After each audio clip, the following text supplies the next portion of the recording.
You think you have all the time in the world. You think 60 is the new 40, or whatever comforting lie they are selling now. You think because your body still feels okay, your mind is sharp, and life seems finally manageable, that you have decades stretching out before you like a long, lazy Sunday. You do not. I am 94 years old. I have lived through eras most people only read about. I was alive when Franklin Roosevelt led the country. I have buried my husband, my parents, 2 siblings, and more friends than I can even count. And I am here to tell you, your 60s are not the start of a golden age. They are the last real chance to prepare for everything that comes next. Everything that comes next is harder than you think. I spent 38 years as a high school guidance counselor in Pittsburgh, retiring at 70. That means my 60s were spent winding down a career, guiding my children through their midlife challenges, and thinking I was ready for the years ahead. I was not ready. I had savings, plans, a husband I adored, children who called, and grandchildren whose faces lit up when I entered the room. But I was not prepared for my body to betray me in ways I could not fix. I was not prepared for the unbearable loneliness that arrives when friends die faster than your heart can process. I was not ready for my husband of 63 years to drop dead in a hardware store on a Tuesday afternoon while I was home making a grocery list. I was not ready for a stroke, for waking up in a hospital, unable to move my left side, realizing I could no longer live alone. So let me be clear, this is not a story of someone who figured it out. This is a warning from someone who wishes they had been warned. Lesson 1, your body is about to change in ways you cannot reverse, and you need to build strength now while you still can. When I was 62, I could walk 3 miles without even thinking. I could carry groceries up the stairs, get down on the floor to play with my grandchildren, and rise again without help. I took all of it for granted because it had always been true. By 75, walking a single mile became an accomplishment. By 80, stairs required rest halfway up. By 84, a stroke took away what remained of my independence. Here's the truth nobody tells you. The muscles you lose after 60 are almost impossible to rebuild. Bone density lost is gone forever. The natural balance you once had now requires conscious effort. If you do not actively fight this decline, your 80s and 90s will be spent trapped in a body that refuses to do what your mind commands. I watch my great-grandchildren run across the yard, remembering when I could run too, when my legs were strong, my back didn't ache, and standing up from a chair was effortless. That woman feels like a stranger now. I wish I had treated her body better. I wish I had built strength while I had the chance. If you are 62 and still walking 3 miles, walk 3 miles every single day. Build strength now, because soon you will need it. Lesson 2, your friends are going to start dying, and you will need more of them than you think. I had a close-knit group of 4 women I had known since my 30s. We called ourselves the Tuesday Girls because we met for lunch every Tuesday for nearly 40 years. Barbara, Eileen, Margaret, and me. We raised our children together. We supported each other through divorces, cancer scares, and the deaths of our parents. I thought those friendships would last forever. Barbara died in 2008, a heart attack at 75.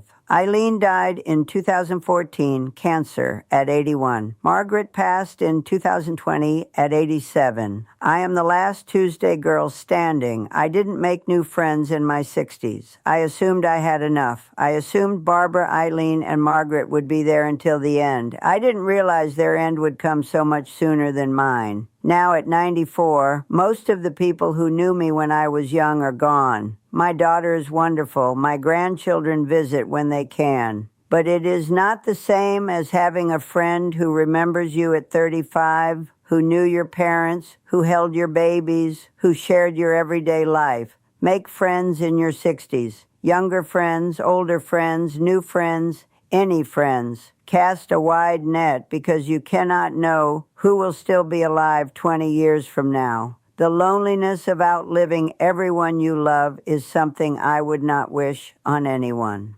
Lesson 3. Have the conversations about death and money now while everyone is still healthy enough to have them. When my mother was 89, she had a stroke that left her unable to speak. She lived another 3 years, and we had no idea what she wanted. Did she want to be kept alive on machines, aggressive treatment, or comfort care? Where was her will? What were the passwords to her accounts? We spent those years guessing, fighting, and making decisions in the dark. I swore I would not do that to my children, but nearly did anyway, because talking about death is uncomfortable.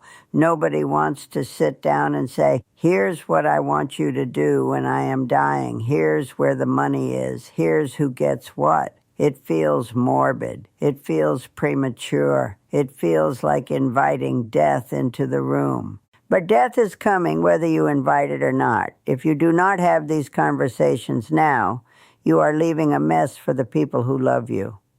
I finally had the conversation with Lisa and Michael when I was 74. I should have done it at 64, the moment I had grandchildren and realized others would be affected by my death. Do not wait until you are sick. Do not wait for a crisis. Have the conversation now. Lesson 4. Retirement will not save you. It will expose you. I spent my entire career dreaming of retirement. No early mornings, no difficult students, no paperwork. I would travel, garden, read the books I had been postponing. I retired at 70, and I fell apart. For 38 years, I was Mrs. Costello, the guidance counselor. That was my identity. That was my purpose. Suddenly, I was just Lorraine, an old woman with nothing particular to do, nowhere particular to be. It took 3 years to find myself again. 3 years of feeling useless and lost before I discovered I loved painting watercolors, volunteering at the library, and having lunch with my daughter for no reason at all. Those 3 years were dark. Anthony worried about me. My children worried about me. I worried about me. If you are in your 60s and your job is your entire identity, you are heading for a cliff. Start building a life outside of work now. Develop hobbies. Maintain friendships. Figure out what you love besides your paycheck. Because the day you retire, you are going to need something meaningful to be. If you haven't built that, you are going to feel like nothing. Lesson 5, you have less time with your spouse than you think, and most of it will not be the healthy, active years you imagine. Anthony and I were married 63 years. That sounds like a lifetime, and it was, but when I do the math, it breaks my heart. The first 20 years were about building a life and raising children. We were so busy that we barely had time for each other. The next 15 years included the almost divorce and the painstaking work of rebuilding our marriage. It wasn't until our 50s that we truly had a good marriage. By then, maybe 30 years remained together. Of those 30 years, only about 10 were truly healthy and active. We traveled, played with grandchildren, had energy, curiosity, functional bodies. Then, Anthony began slowing down. Then, I had a stroke. The last 10 years were about managing decline, doctor's appointments, medications, and the slow narrowing of what we could do together. I'm not saying those years weren't good. They were. I would give anything to have Anthony back, even in a wheelchair, even confused, even dying. But I wish I had understood in my 60s that the window for adventure was closing. I wish we had taken more trips, stayed out later, said yes to more invitations. I wish I had not assumed we had unlimited healthy years ahead. You do not. Nobody does. Use the good years while you have them. Lesson 6. Forgive everyone now, because later you will not have the chance. My brother Frank and I did not speak for 8 years. A foolish fight over our mother's care, over money, over trivial things that seemed monumental at the time. I was 67 when we stopped talking. I was convinced I was right. I was convinced he owed me an apology. Frank died at 79, a heart attack while we were still not speaking. I never got to tell him I was sorry. I never heard his voice again. I never sat across from him at a holiday table to roll my eyes at the same family stories we had heard 100 times. 8 years of silence. For what? Pride. Being right. Refusing to be the first to reach out. If there is someone you are not speaking to, someone you love who hurt you or who you hurt, pick up the phone today. Not tomorrow, not next week, today. People die.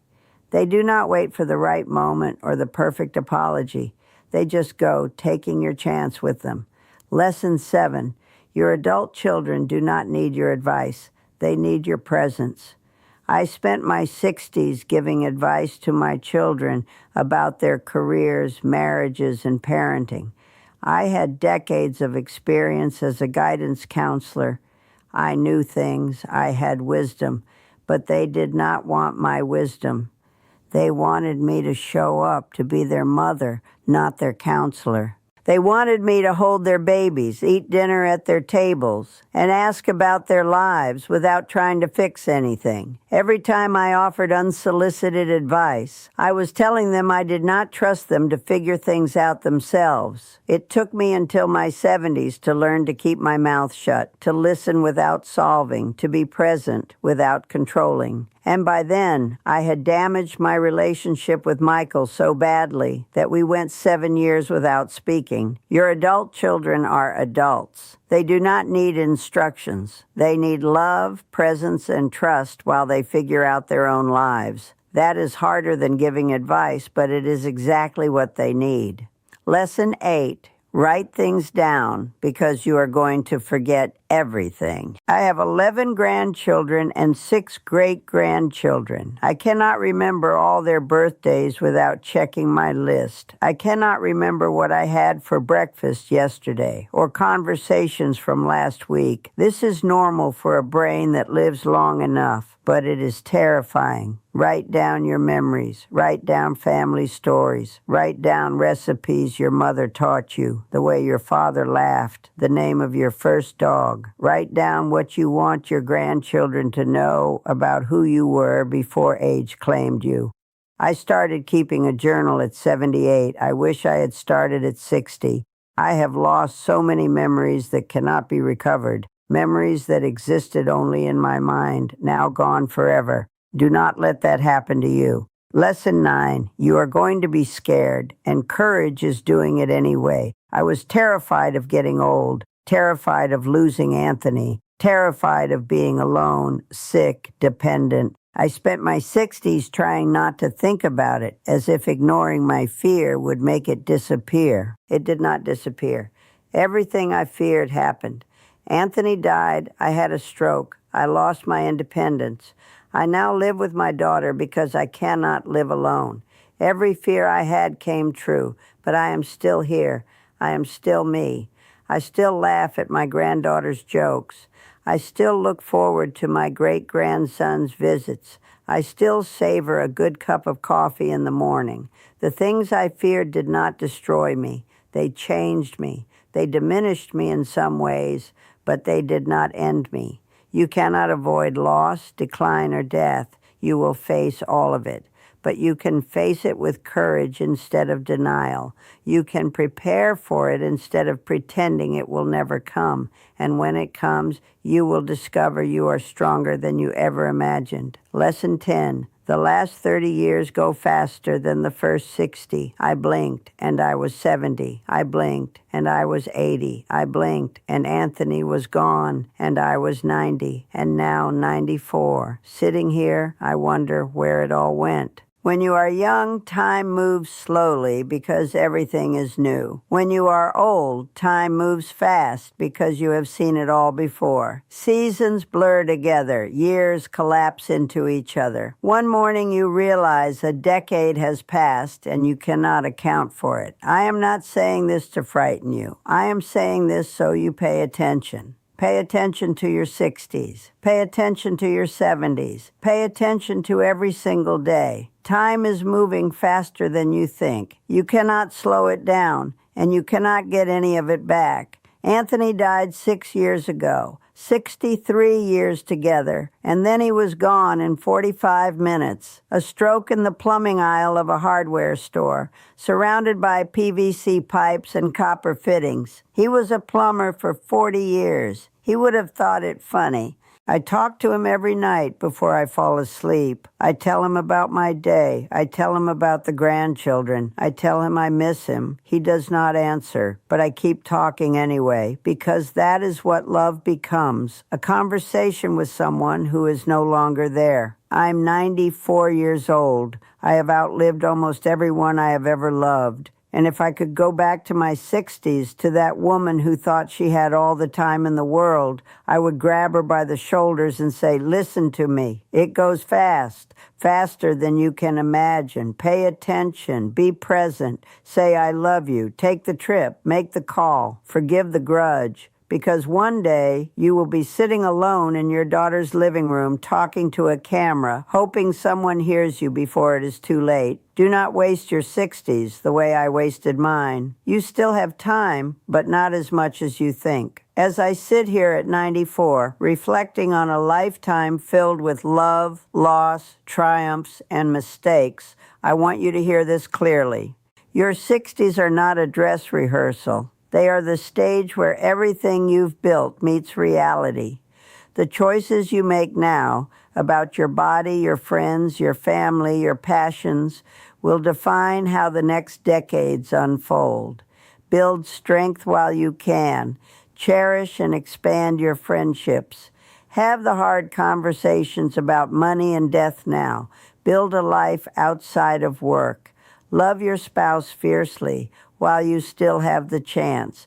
Forgive, show presence, be patient with your adult children. Write down your memories because no one else can preserve them for you. Face fear with courage. Pay attention to time. It moves faster than you think.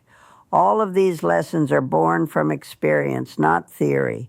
I am not here to scare you. I am here to wake you up, to make you notice that the life you have today is precious and fleeting. Do not wait. Start today. Take the trip. Make the call. Say, I love you. Forgive the grudges and live fully, because one day time will have passed and you will wish you had. Don't waste it. Live it now.